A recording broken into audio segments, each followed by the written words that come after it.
Welcome to Focus Today. I'm your host, Perry Atkinson. And of course, we are all kind of scratching our head today when it comes to what's going on with the judicial system in America, from lower court district judges trying to impact the president's policies to the Supreme Court getting involved or staying away. Pretty confusing. Well, perfect timing, and always honored to have with us Jim Burling. Jim is the Pacific Legal Foundation Vice President of Legal Affairs. He's the author of a new book, which I think is also something you may want to get a hold of, Nowhere to Live, The Hidden Story of America's Housing Crises. If you're in real estate or you're in any kind of development, you may want to get a hold of this book. It's well researched, and it's part of Jim's passion. And there it is, Nowhere to Live by James Burling. Check it out. He has a couple of websites, pacificlegal.org, and then, of course, the book has a website, which is nowheretolive.org, and there's the picture of that landing page. Hey, buddy, Jim, good to see you. How are you, friend? Hey, it's great to be with you. I'm doing well, thanks. You bet. Okay, the Alien Enemies Act is 220 years old, but it's being upheld. Are you surprised? Nothing is capable of surprising me anymore. Everything we see coming out of the administration and the court's reaction to it is beyond anything we've seen before, and so how can you be surprised by anything today? All right, so let's back up before we get to this. As you know, the president's had 15 injunctions just since he's taken office by lower courts going after him. Were you surprised by lower courts trying to interrupt the president's powers? You know, I have seen a trend over the past several decades, more and more instances of state governments going into court and advocacy groups as well, of course, going into courts to try to undo an administration's efforts. We see that in the first Trump administration. We saw that to some degree under one of the Bushes, some in the Obama, significantly more in the first Trump administration, a lot under Biden, and now it has exploded. It's absolutely astonishing. Every time you turn around, you look under a rock, you see a new injunction, a new lawsuit being filed. I mean, I'm looking at a list on my other screen of over 50 lawsuits that have just been filed in the past month or so against the administration. Okay. Sticking with the district courts, I understand that they apparently have the power to do this, but is it outside of the intent of their position? Yeah, I think we have real concerns over these nationwide injunctions and the extent that they are being used. I mean, they're allowed under the laws and the guidance for district courts. But when these rules were put in place, I don't think anybody envisioned that we would have this degree of injunction fever going on with an instance where a single lower court district judge can issue an injunction that has nationwide implications based on people coming to his or her courtroom with only limited interests on a nationwide basis. So it is rather astonishing, and the members of the Supreme Court are scratching their head and saying, we need to take a look at this. They haven't really grappled with it yet head on, but they're showing indications that they are pretty concerned about this, and they may do something about it fairly soon. Okay, so let's unpack this. Up until this point, when a lower court would sue the administration for whatever reason, and that case came to the Supreme Court would rule on the merits of the case, not necessarily the court, right? Yeah, but now we're getting a lot of procedural questions that are really being fast-tracked up to the Supreme Court. An example, a lower district court issues an injunction saying that the Trump administration has to continue to disperse money to spend money on grants to state education departments. State of California sues, gets a temporary restraining order to essentially ordering the money to be spent. And the administration comes back and says, wait, if this money goes out the door, millions or billions of dollars, we'll never get it back. And so the Supreme Court short circuits the entire appellate process, took the case up a few days ago and said, wait a minute, this is really more like a permanent kind of an injunction than a temporary restraining order. And it undid what happened to the district court. And similar scenarios have been playing themselves out time and time again lately. So we're having all kinds of confusion.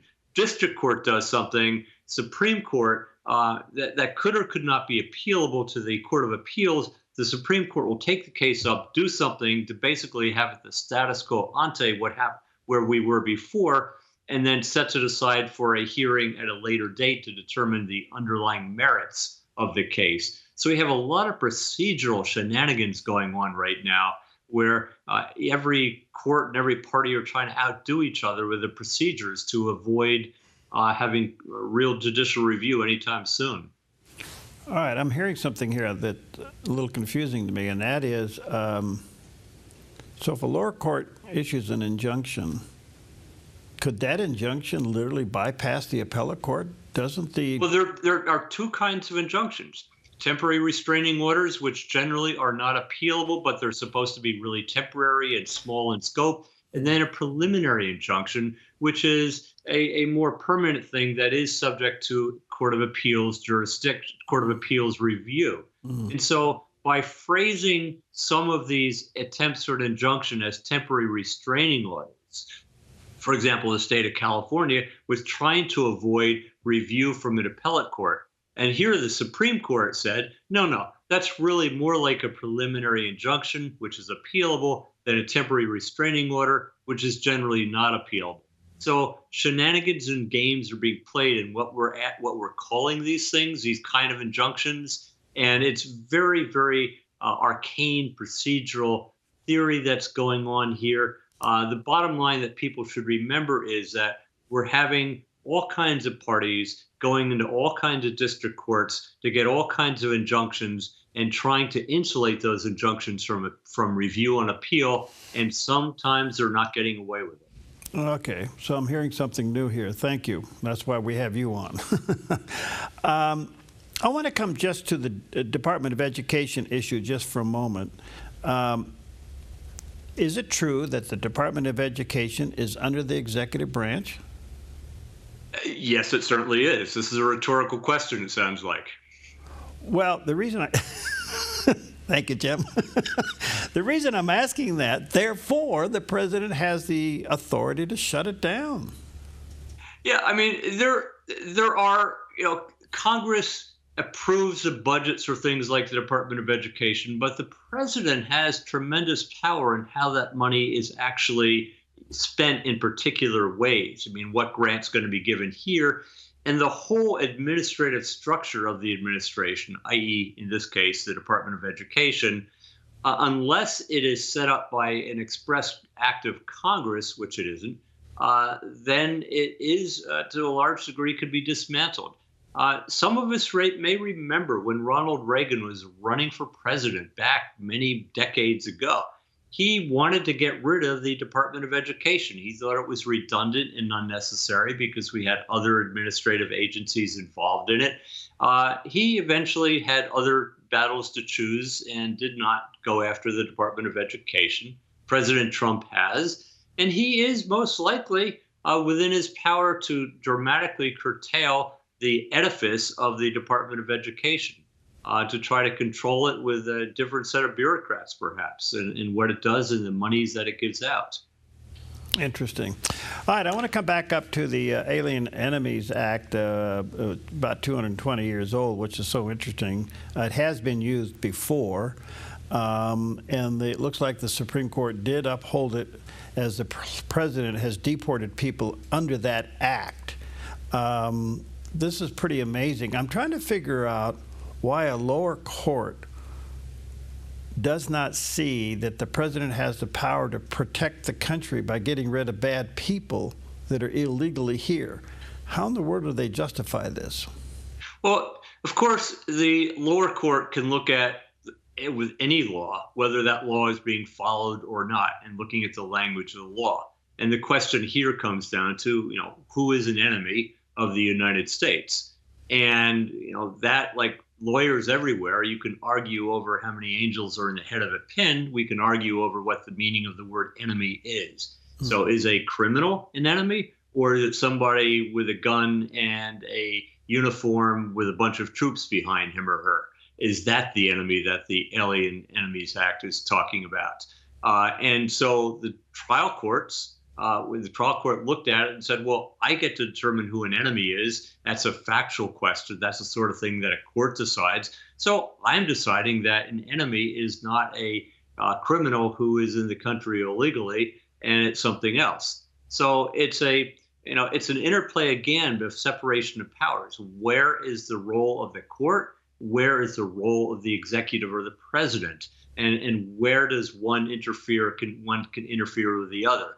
And so, yeah, to some degree, courts do get to interpret the statutes and how they are being enforced by the administration, but they cannot rewrite the statutes themselves. So I think it's appropriate that we look at what the meaning of enemy is in the Alien Enemies Act of 220 years ago and see if it is really being abided by. Now, the Supreme Court, they were really concerned as much as anything else, without getting into the merits of the question of what an enemy is, the procedure used by the lower court to have these injunctions again.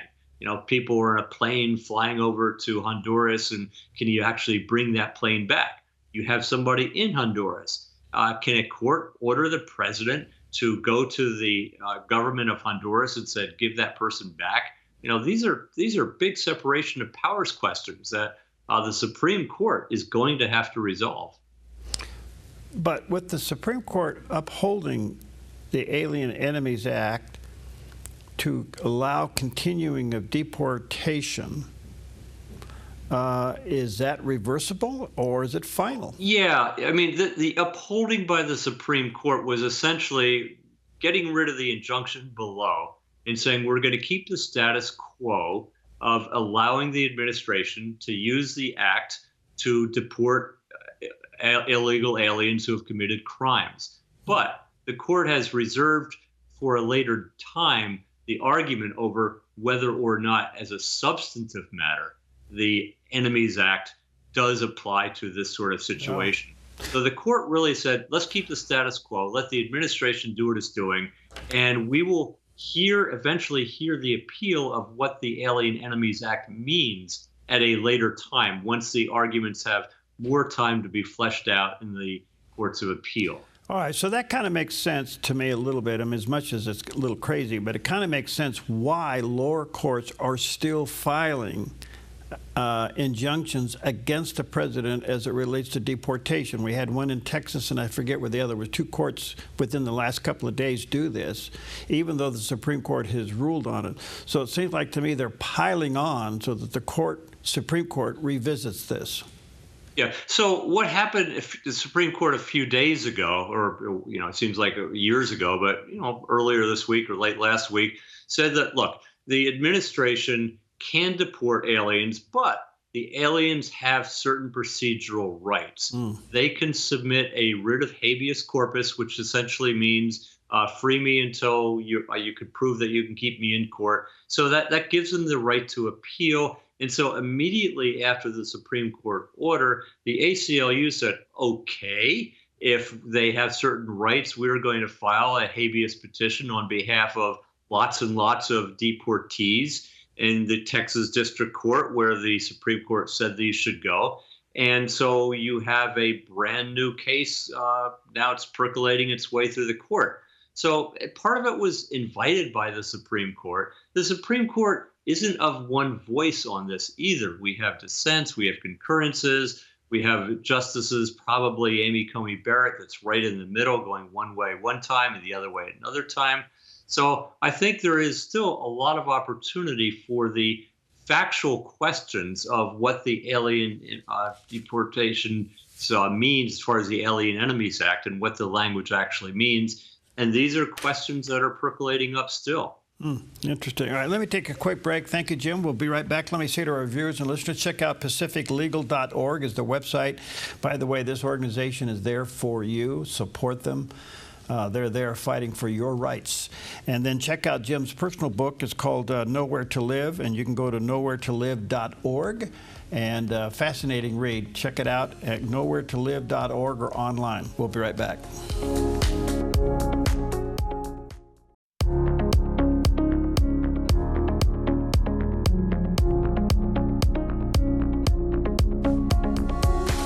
Okay, welcome back. Jim Burling's back with us today. He's the Pacific Legal Foundation Vice President of Legal Affairs. This organization is there in your behalf. Check out their website, pacificlegal.org, and support them. Jim also has a great book called Nowhere to Live, The Hidden Story of America's Housing Crises. There's a picture of the cover of the book. You can get that online. It also has its own website, and that is nowheretolive.org. Quickly, Jim, an overview of the book for those wanting to know. History of land use policies in this country that have basically led to our current housing shortage, whether it's excessive zoning, rent control, eminent domain abuse, or runaway environmental regulations and litigation. I go through the stories, and it's written for a layperson. I think it's interesting history, interesting policy of how we got to the mess we are in today. All right, check it out. It's called Nowhere to Live. You can go to nowheretolive.org. All right, so Jim, yesterday Congress did something kind of interesting. They had a vote there. It was 219, to 213 to advance a new bill called the No Rogue Ruling Act, which is basically to go after some of these runaway judges. And I'm hearing you say that the Supreme Court's also looking at how do we put these district courts back in the line. If I understand it correctly, the authority of those districts would come from Congress, not the Supreme Court, right or wrong? Well, not exactly, because the authority of the Supreme Court, they're lesser courts under Article 3 of the Constitution. Now, the Congress, however, can set certain basic parameters in the courts. So, for example, we have the rules of procedure that the courts follow that Congress has basically given us entrepreneur over. There are budgetary issues. So I think we're really laser focused in on, well, those of us who are, deal with this, on the rules of procedure that give the district courts this power to issue injunctions. And those can be tweaked in order to cut back this runaway use of injunctions, as some have called it recently. So what Congress is trying to do is kind of nudge the courts in that direction, and the Supreme Court can do it. Congress has some power, but the courts, of course, are a separate branch of government. And just as the courts shouldn't be running the executive, Congress can't be running the courts either. So it's kind of a dance that they're playing right now, because a lot of people recognize that the situation has kind of gotten out of hand and it needs to be reined back in. Okay, because at the end of the day, there's a backlog of cases at these district courts. If anything, they need more judges. But and some areas, look, if you try to get a regular civil case in some courts around the country where there's this backlog, it takes years and years and years to get your case heard in the first place sometimes. So there is a serious shortage of judges, but of course Congress is unwilling to appoint a lot of new judgeships or create a lot of new judgeships because of the partisan wrangling that goes on. So what's your 30,000-foot view? I mean, right now it looks like people want these district courts ruled in on these injunctions relative to ruling a president. Do you think that'll happen? Yeah, I think it's going to happen. I think, as I said at the outset, that a lot of members of the Supreme Court are showing increasing concern about the way these injunctions are being used by a single district judge to affect policy across the country. There have been some attempts to slap that down a little bit from the Supreme Court recently, but I think we're going to have to see more. I think that discipline is going to be instilled, whether that comes from the Supreme Court or Congress or both. I don't see we're going to see this kind of runaway Donnybrook of injunctions going wild, continuing for too much longer. Okay, let me swing your attention over to tariffs. There's now an argument as to who really has the power to set tariffs. The president, Congress. I know that there's a move in the Senate, a bipartisan move to rule in the president's power as it relates to tariffs. Who has the power to impose tariffs? Ultimately, Congress. Article 1, Section 8 of the Constitution explicitly gives Congress the power to, quote, lay and collect taxes, duties, imposts, and excises. That includes tariffs. Now, Congress can delegate some of that power to the executive, which it has done in instances of economic emergency and short-term expediency, where the national security is at stake. Congress has given the president the authority to do that. Now, Congress can rein that back in and can say, no, we're not going to give the president the authority to issue tariffs for emergencies unless it's a real dire emergency and not a trade war, so to speak. So I think there is quite legitimate concern that Congress has about the current president's exercise of the tariff power, something that President Biden did as well, where the scope of the term emergency seems to have been stretched considerably. And I think that was the point of what Congress has done, is to rein that in. So, was it a single act that Congress did that gave the power of tariffs to the president, or was it just there were a series of statutes over the last century, starting out with a little bit of authority to do tariffs and to basically, Congress has the power to lay tariffs, but it doesn't have the ability or inclination to decide, well, how much tariffs do we have to have on a boatload of beans coming into the country, right? We'll have the administration, the executive branch, run a tariff agency and come up with those numbers. But that power of setting tariffs expanded to, in more recent years and recent decades, to include these emergencies or national security concerns, which do legitimately give the president power to, say, impose sanctions against a rogue government when the rogue government interferes or threatens American security. But again, the ability of using that sanctions for national emergencies in the current situation of trade, I think Congress thinks that may have gone too far. I know the courts, there are lawsuits that are filed. In fact, we have a lawsuit that we filed asking what is the limit of this national security and emergency delegation of power to the executive. And I think the Congress is going to decide that, we have to more closely define when the president can and cannot impose tariffs in the manner in which it shall be done. Okay, so you get back to what they call the International Emergency Economic Powers Act. There's a key word here. The word is emergency. And who defines it? Exactly. And I think that the word, I said earlier that lawyers can look at any word that we all think we know what it means, and we can twist that word to just like silly putty. And I think that the word emergency has been stretched beyond what it may have initially been intended when Congress passed the statute a few decades ago. And Congress is now going to want to redefine or have a closer definition of what an emergency is, because otherwise, any president, Democrat or Republican, can use a word like that to try to get away with all manner of things. Look, we had the so-called COVID emergency, which gave the states and the executive branch tremendous powers to shut down businesses and transportation and lock people in their homes across the country. Was that the sort of emergency that justified that or not? And so I think we are starting to look, a lot of us are starting to look again carefully at what the word emergency means and try to kind of have that limited to what we used to think it meant, rather than whenever we need to do something important, just call it an emergency and go ahead and do it. So my last question then, wouldn't insolvency or bankruptcy relative to the debt be an emergency? It depends. I mean, a lawyer loves to say that, right? It depends.